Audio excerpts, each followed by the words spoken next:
আসসালামু আলাইকুম dear students, তোমরা কেমন আছো?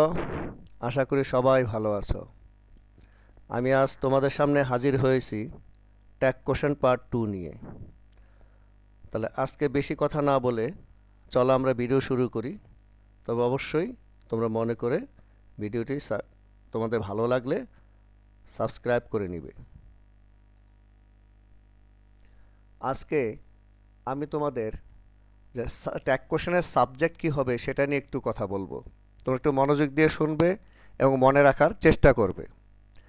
দেখো, ট্যাগ কোশ্চেনে যে আমরা সাবজেক্ট ইউজ করব সেটা অবশ্যই কিছু প্রোনাউন হবে।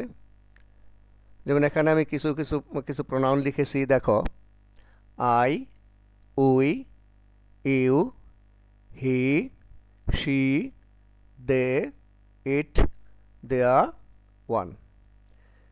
এই সাবজেক্টগুলোই ট্যাগ কোশ্চেনের সাবজেক্ট হবে। সাধারণত এগুলোই বেশি ব্যবহৃত হয়। কিন্তু এই সাবজেক্টের বাহিরে যদি কোনো নাউন থাকে তাহলে তোমরা অবশ্যই দেখবে সেটি পুরুষ বোঝায় কি না। যদি পুরুষ বোঝায় তাহলে অবশ্যই একজন হলে হি হবে। যদি নারী বোঝায় তাহলে একজন হলে সি হবে। নারী পুরুষ বা একজনের বেশি যাকেই বোঝাক না কেন বা বস্তু যেটাই বোঝাক না কেন দে হবে। কিন্তু যদি কোনো বস্তু হয় অথবা অ্যাবস্ট্রাক্ট নাউন হয় তাহলে ইট হবে।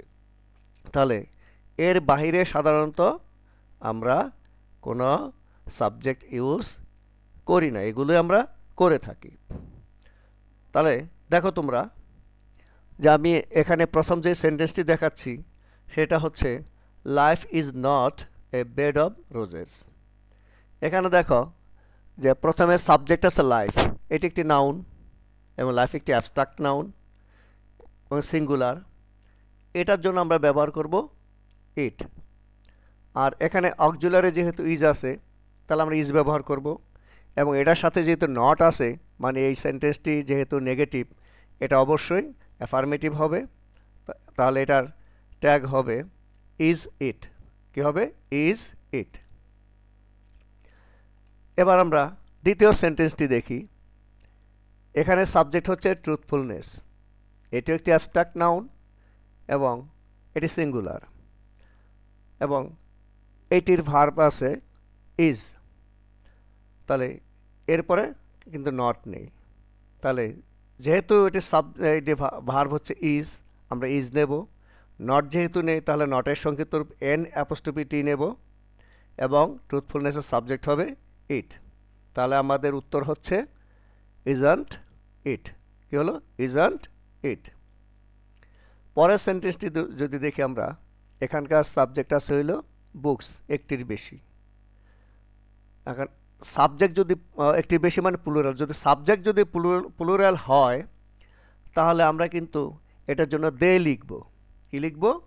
দে লিখব। আবার এই সেন্টেন্সে ভার্ব দেখা যাচ্ছে V1 মানে প্রেজেন্ট ফর্ম। যদি V1 হয় তাহলে আমরা ডু লিখব। আর নট যদি না থাকে তাহলে আমরা এন অ্যাপোস্ট্রফি টি লিখব।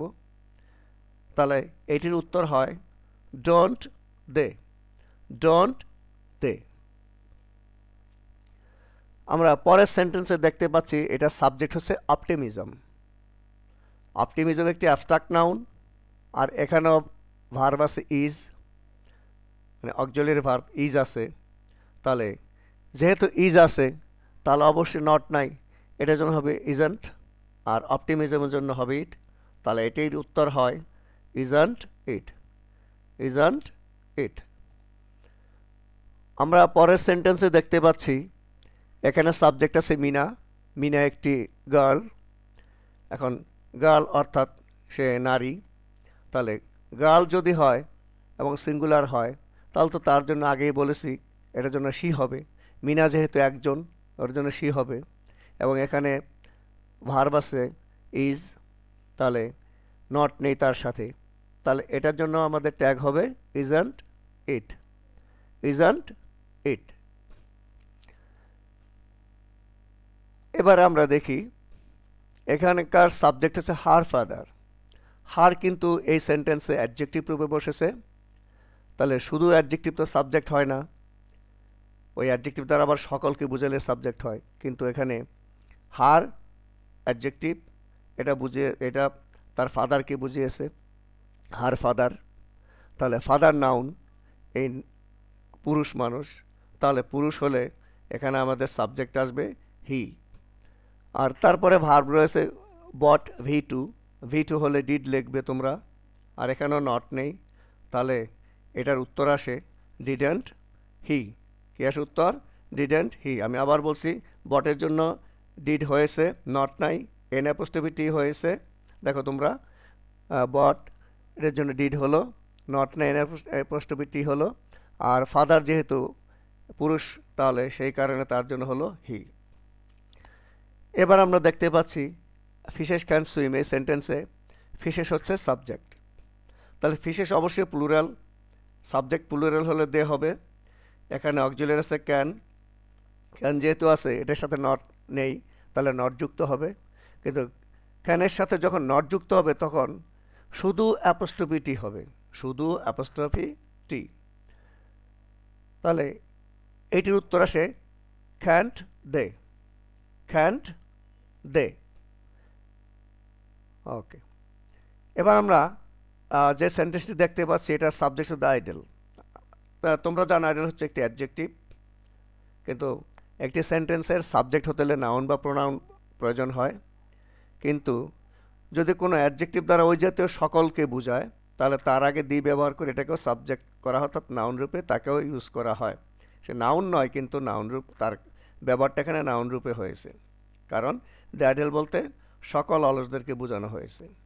আর এখানে একটি অ্যাডভার্ব আছে অলওয়েজ, এটা যেহেতু অ্যাফার্মেটিভ তাহলে এটার জন্য কোনো চেঞ্জ কিছু আসবে না। হ্যাঁ, অ্যাডভার্ব যদি নেগেটিভ হয় তাহলে এটার জন্য চেঞ্জ আসবে। তাহলে অলওয়েজের পরে ভার্ব আছে ল্যাগ, ল্যাগ হচ্ছে V1, তা V1 হলে আসবে ডু, এবং যেহেতু নট নেই সেহেতু তার সাথে আসবে এন অ্যাপোস্ট্রফি টি, ডুর সাথে, এবং সাবজেক্ট একজনের বেশি বোঝানোর কারণে, অর্থাৎ ওই জাতীয় সকলকে বোঝানোর কারণে এটার জন্য হবে দে, তাহলে এটার উত্তর হবে ডোন্ট দে, ডোন্ট দে। আমরা এই সেন্টেন্সে দেখতে পাচ্ছি you need to buy a new car, এখানে ভার্ব হচ্ছে নিড। আমরা জানি নিড একটি মডাল ভার্ব, মডাল অক্সিলারি, কিন্তু এই সেন্টেন্সে নিড বসেছে মূল ভার্ব হিসেবে। হ্যাঁ, যদি নিডের পরে নট থাকে তাহলে আমরা নিডকে ওখানে অক্সিলারি রূপে দেখে থাকি, কিন্তু এখানে এটা মূল ভার্ব, এটা মূল ভার্ব যেহেতু V1 ধরে আমাদের এটার উত্তরটি লিখতে হবে।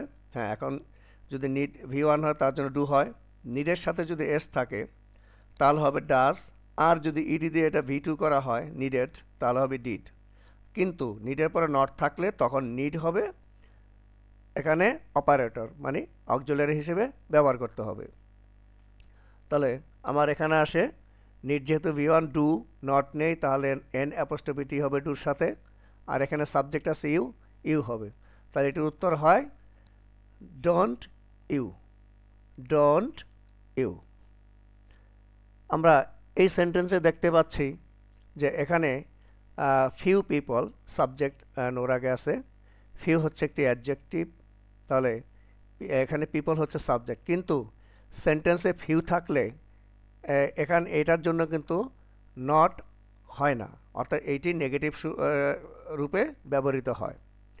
তাহলে এখন নো যেহেতু V1 আছে তাহলে এর জন্য আমাদের অক্সিলারি নিতে হবে ডু, আর নট এখানে যেহেতু ফিউ আছে নট আমার এখানে যুক্ত হচ্ছে না, এবং পিপলের জন্য হবে দে, কারণ পিপল একজনের বেশি, এটি প্লুরাল, তার উত্তর হচ্ছে ডু দে, ডু দে।